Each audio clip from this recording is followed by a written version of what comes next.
છેતરપિંડીના વંશોધાયેલ ગુનાના મુદ્દામાલ સાથે આરોપીઓને પકડી પાડતી ભેસ્તાન પોલીસ કમિશનર શ્રી સુરત શહેર, અધિક પોલીસ કમિશનર શ્રી સેક્ટર 2, નાયબ પોલીસ કમિશનર શ્રી ઝોન 6 તથા મદદનીશ પોલીસ કમિશનર આઈ ડિવિઝન નાઓએ તાજેતરમાં ભેસ્તાન પોલીસ સ્ટેશનમાં નોંધાયેલ વંશોધાયેલ ગુનાઓ શોધી કાઢવા માટે આપેલ સૂચના અનુસાર પોલીસ ઇન્સ્પેક્ટર શ્રી એચ.એમ. ગઢવી નાઓના માર્ગદર્શન હેઠળ ભેસ્તાન પોલીસ સ્ટેશનના સર્વેલન્સ સ્ટાફના પોલીસ માણસો પેટ્રોલિંગમાં હતા. દરમિયાન સાથેના એએસઆઈ રાકેશ સાહેબ રાવ વાનખડે તથા પોલીસ કોન્સ્ટેબલ સંદીપ સદાશિવ તથા પોલીસ કોન્સ્ટેબલ અશફાક હુસેન ફઝલ હુસેન નાઓને સંયુક્ત બાતમી હકીકત મળેલ કે ભેસ્તાન પોલીસ સ્ટેશનમાં દાખલ થયેલ છેતરપિંડીના ગુનાના આરોપીઓ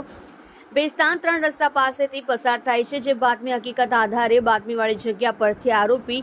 દિનેશ ભાઈલાલ ફૂલમાળી, ઉંમર વર્ષ 36, રહેઠાણ પ્લોટ નંબર B25, હયાબનગર, ભીંડી બજાર, સુરત શહેર તથા રાવજીભાઈ ડાહિયાભાઈ પરમાર, ઉંમર વર્ષ 50, રહેઠાણ મારુતિનગર, ભીંડી બજાર, સુરત શહેર નાઓને પકડી પાડી સદરી આરોપીઓ પાસેથી નીચે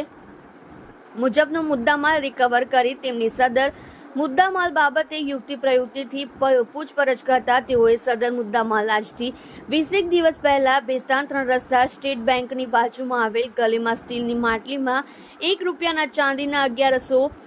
સિક્કાઓ 70,000માં આપવાની